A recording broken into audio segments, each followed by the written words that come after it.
Men do not understand themselves, yet they dare to claim they understand women. These words were never written by Plato. But if you study his work with ruthless honesty, you'll see this truth oozing through every layer of his philosophy. You see, Plato didn't write dating advice. He didn't teach men how to win women. Plato dealt with the deeper disease, the blindness of man to the forces that govern his own mind. Because long before men learned to chase beauty, long before they bowed to the soft whispers of the feminine, Plato had already diagnosed the real problem. The mind of man, when untrained, becomes the perfect playground for deception. You may remember the allegory of the cave from the Republic. The famous story of prisoners chained in darkness, staring at shadows cast on the wall. They believe the shadows are real. They worship the illusions. They build their entire existence on lies projected by others. But what Plato doesn't say directly, what most never dare to see, is that those shadows were not just political or social manipulations. No, my friend, one of the most powerful shadows cast on the mind of man is woman herself. Not woman in her purest nature, but woman as an idea, an illusion, a projection designed to keep men distracted, compliant, emotionally enslaved. Let me explain. Plato warns us that the masses will never believe the truth when it shines. They will fight to defend their illusions. And no illusion is more intoxicating than the idea that women are innocent, pure, and incapable of manipulation. This is the grand theater where men lose themselves. A woman smiles, and the untrained man calls it love. She cries, and he calls it sincerity. She touches his hand, and he calls it destiny. But Plato would laugh because to Plato, this is the behavior of a prisoner who refuses to turn his head toward the light. He lives in shadows and calls them reality. You see, Plato argued that true knowledge begins when you recognize you know nothing. The beginning of wisdom is the definition of terms he wrote. But how many men define woman based on what she shows rather than what she is? How many men investigate the nature of feminine influence as rigorously as they study business, politics, or warfare? None. And that is precisely why women dominate the emotional landscape of men without lifting a finger. The woman doesn't have to plot against you. She doesn't have to conspire like some evil genius. No, she simply exists as a mirror to your ignorance. She reflects the weakness you refuse to confront in yourself. Plato said it best. The worst of all deceptions is self-deception. Men deceive themselves into believing they are rational in love, but they are not. They are prisoners, and the chains are not on their wrists. They are wrapped around their minds. And here lies Plato's brutal truth. Woman does not manipulate you. Your illusions about her do. It is the idea of woman, the false goddess you have built in your mind, that keeps you enslaved. She smiles and you collapse. She withdraws and you chase. You give her power and call it devotion. But Plato warned you those who live by the shadows will never understand reality when it finally burns their eyes. And so, here you sit, believing that your heart is pure, your intentions are noble, and your love is righteous. But if you could stand outside yourself, if you could become the philosopher, As Plato commands, you would see a man who has mistaken chains for wings, illusion for truth, and manipulation for love. Plato never romanticized the human condition. In fact, in Phaedrus, he writes that the soul is like a chariot pulled by two horses, one noble, one wild. The noble horse seeks reason, truth, discipline. But the wild horse, it craves pleasure, beauty, and temptation. And the man, the driver, is constantly at war, trying to control these beasts. Here is where most men fail. You see, every time a woman enters the scene, the wild horse in your soul snaps its ree. It pulls you toward her laughter, her scent, her curves, her attention. And you, the driver, weak and untrained, let it drag you like a fool to your own ruin. You don't question the horse. You don't resist its pull. You call this madness, falling in love, when in truth, Plato saw it as spiritual slavery. In the Symposium, Plato describes love not as mutual happiness, but as a madness sent by the gods. A madness that blinds men, consumes them, and makes them worship the image of beauty, while forgetting the essence of what is real. He calls it a divine madness. Yes, but it is still madness. And unless you master it, you are nothing but a pawn, a slave to fleeting pleasures, a worshiper of shadows. And here's the brutal twist. Women know this. Whether consciously or instinctively, they understand that men are ruled by this madness. They understand the power they hold over a man who has not disciplined his soul. She doesn't need to be malicious to destroy you. She only needs to exist in your mind as the prize. You turn her into your purpose, your meaning, your reward. And once you do that, you no longer see her as she is. You see her as you wish her to be. And this, my friend, is the perfect recipe for manipulation. Do you know what Plato feared more than war? The corruption of the soul. He warned that men who cannot govern themselves will be governed by others, by tyrants, by sophists, by flatterers. And who is a greater flatterer than a woman who knows you crave her validation? She becomes the puppeteer. And you, the eager puppet, dancing for her attention, sacrificing your dignity, your purpose, your mission. You think she is the one playing the game. But the game began long before she entered your life. The real game is the war within you. The battle between your higher self and your base desires. And every time you choose pleasure over principle, fantasy over reality, she doesn't need to defeat you. You defeat yourself.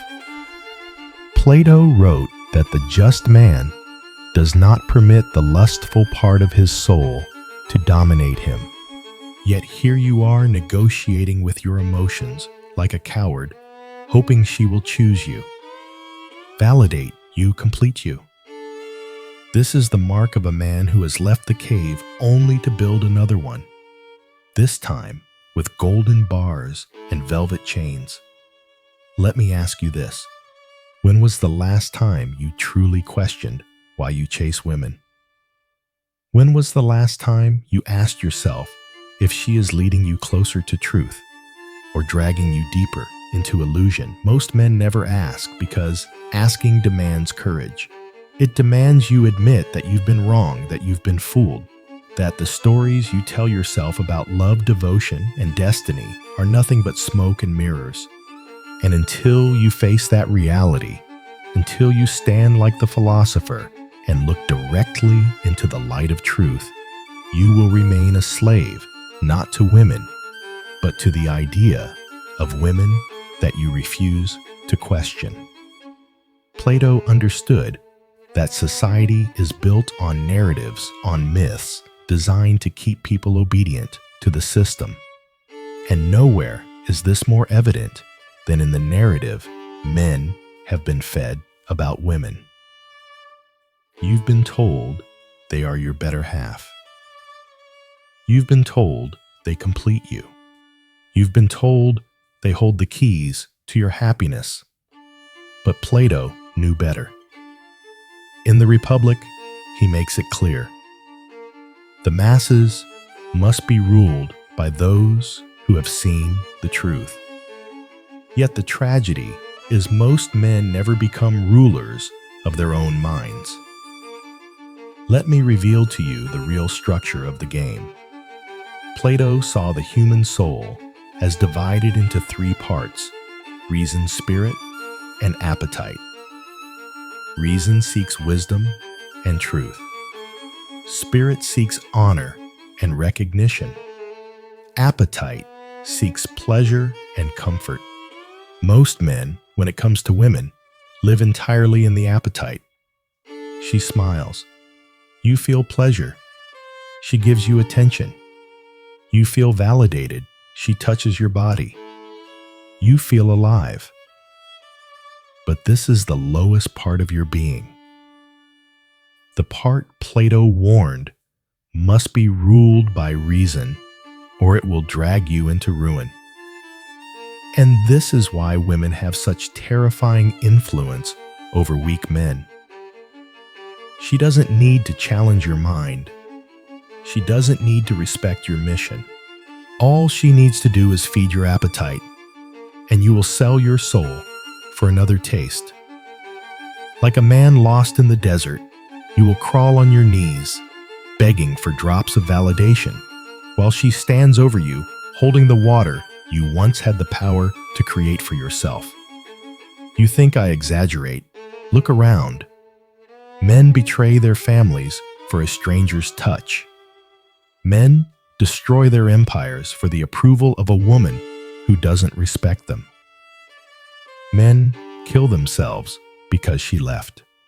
What greater proof do you need that you are ruled by the lowest part of yourself? And here is Plato's greatest warning hidden in plain sight. No man is free who is not master of himself. If you have not mastered your appetites, your cravings, your desire for validation, you are not free. It does not matter how much money you have, how many followers you gain, or how many women you attract. If they can break you with a glance, you are still a prisoner. But there is more. In the Laws, Plato argued that the downfall of a city begins when men allow pleasure to rule over discipline. And what is society today, if not a graveyard of men who have sacrificed their strength on the altar of feminine approval? You see it in politics. You see it in religion. You see it in culture. Men bowing, apologizing, submitting not to truth, not to principle, but to the fear of losing her. Plato never taught men to hate women. He taught men to see clearly. The woman is not your enemy. She is a reflection of your ungoverned soul. She plays the game because you invited her to the table. Blind, desperate, unprepared. But you can flip the board. You can rise from the cave. You can reclaim the throne of your mind. But only if you dare to face what most men fear the most, the truth about themselves. Let me tell you something Plato hinted at, but the modern world refuses to accept. Women test men for one reason only: to reveal weakness that already lives in him. She is not the cause of your collapse. She is the mirror showing you who you truly are when your ego is stripped bare. Plato in Gorgias makes it devastatingly clear when he says it is better to suffer injustice than to commit it. Why? Because the man who commits injustice proves he has no mastery over his desires. And here is the irony most men never understand. When you chase a woman, compromise your values, betray your mission, and beg for her validation, you are committing injustice against your own soul. You think you're serving love. You think you're fighting for her, but in reality, you are violating yourself. Plato taught that the greatest harmony a man can achieve is to rule himself with reason, to align his actions with truth, not temptation. And yet look at how society programs you to betray this law. You're told to fight for her, to never give up on love, to prove you're a real man by sacrificing everything for her approval. But Plato warned about this exact manipulation in the Republic. He calls it the rule of the many by the persuasive flatterers. And who flatters your delusions better than a woman who feeds your ego while you surrender your mind? You see, women have learned consciously or not that a man addicted to validation will always be easy to control. She doesn't need to use logic. She doesn't need to defeat you in argument. She only needs to look you in the eye and make you feel like a king, and you'll do the rest. You'll destroy yourself for her attention, thinking you're chasing love when you're actually chasing your own emotional slavery. Plato didn't just talk about the individual man. He warned about civilizations collapsing when men surrender discipline for pleasure. He saw this pattern in the fall of Athens. He watched leaders compromise principles to please the masses, just as modern men compromise their souls to please women. The sickness is the same. The disease of the untrained soul always ends the same way: collapse. But Plato also gave the cure. He taught that the highest purpose of a man is to pursue the good, to climb out of the cave, to face the light even if it blinds you, even if it burns away everything you thought was real. And here is what most men will never do. They will never dare to see the woman, not as a goddess, not as a curse, but as a mirror showing them their undisciplined appetites, their fragile egos, their desperate need to be seen. Do you have the courage to face that reflection? Do you have the strength to stand, not as a beggar, not as a slave, but as a man who governs himself first? Because until you do, you will always be played. You will always fall for the game because you refuse to master the player within you. And when you finally see this, when you finally stand in the light Plato spoke of, you will never look at women the same way again. Most men live in terror of losing a woman's favor. But Plato teaches you to fear something far worse: the loss of your own soul. He writes in Foe, the soul takes on the character of the actions it pursues. In other words, if you spend your life chasing validation, your soul becomes weak. If you make her attention your highest pursuit, your soul shrinks into something petty, something small, something unworthy of greatness. Let me make this even more brutal. Every time you bend your values to keep her, every time you silence your truth to please her, every time you sacrifice your mission for her emotions, you are not loving her. You are betraying yourself. And Plato makes it clear: betrayal of the self is the root of all injustice. Why do you think tyrants rise? Why do you think civilizations fall? Because men refuse to govern themselves. Because men would rather serve pleasure than truth. Because men would rather chase shadows than face the light. And women, consciously or not, test men to expose this exact weakness. She pushes your boundaries to see if you'll hold the line.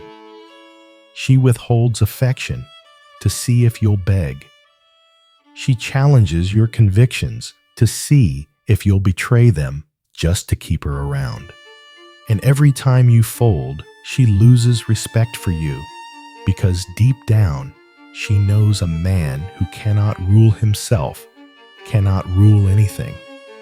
Not his life, not his future, not his legacy.